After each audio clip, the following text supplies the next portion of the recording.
Hey there and welcome. So, has anyone ever asked you, how was your day in English, and you just kind of froze? It's totally normal. Today, we're going to fix that. In this little guide, you'll learn all the essential phrases you need to talk about your daily routine from the second you wake up until your head hits the pillow. So here's how we're going to break it all down. Super simple. We'll start with the morning, obviously. Then we'll jump into the workday and, lunch.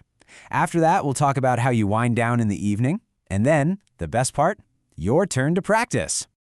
All right, let's get right into it with part one, starting your day. We're going to cover everything from that first alarm buzz all the way to you walking out the door. Let's dive into the essential words for your morning routine. So here are the basic steps for just about any morning, right? Waking up, getting out of bed, leaving the house. And to make this super practical, we're going to follow along with two people, Emily and Paul, and see exactly how they use these phrases to talk about their own days. Okay, so first things first. You wake up. Pretty straightforward, right? Your eyes open, you're not sleeping anymore. Just like Emily says here, I usually wake up around 7. See? A perfect, simple way to kick things off. Now, this is actually a really important little detail.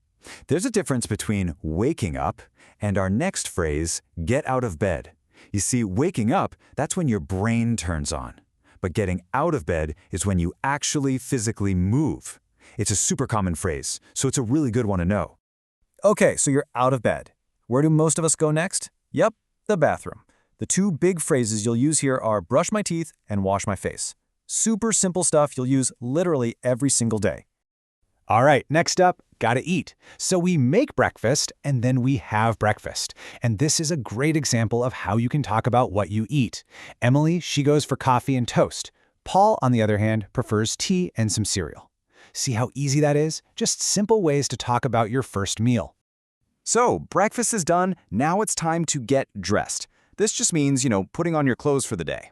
And you can totally add more details like I put on my shoes or I put on my coat right before you head out the door.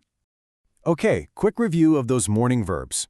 We've got wake up, get out of bed, brush my teeth, all the way to leave the house and go to work. These are your building blocks, the absolute essentials for talking about your morning. All right, moving on. Let's get into the middle of the day with our next section, work and lunch. This is the main chunk of the day for a lot of us, right? Doesn't matter if you're in an office or working from your kitchen table. So, here's a cool comparison of how you can describe what you do for work. You've got Emily who works in an office, so she might answer emails or have meetings. Then there's Paul who works from home. He might write articles or have online meetings. The big takeaway here is you can just swap in your own job activities using these patterns. And then, it's lunchtime, maybe the best part of the day. The phrase is to have lunch. And you've got options here. You can bring your lunch from home, or you could go out to eat. Two great options, two really useful phrases. Okay, let's do a quick rundown of that work and lunch vocabulary. We have phrases like sit at my desk, work on my computer, have meetings, and of course, have lunch. You can see how you're already building up enough language to describe a huge part of your day.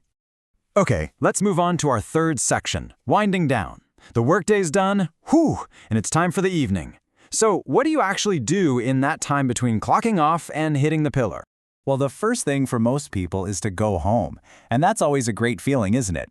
Once you're back, maybe you relax on the sofa or watch TV. That's what Paul does to kind of unwind after a busy day. Then it's time for dinner. The phrase we use is cook dinner. You can see Emily and Paul like to keep it simple, cooking stuff like pasta or soup. And, well, after you eat, comes the not-so-fun part. You gotta wash the dishes. So, what else can you get up to in the evening? Here are some really nice, relaxing ideas. You could read a book, talk to family or friends on the phone, go for a walk to get some fresh air, or just listen to music. All fantastic ways to end your day. And just like that, we've made it to the end of the day. The last couple of steps are usually to brush my teeth again, always a good idea, and then finally it's time to go to bed.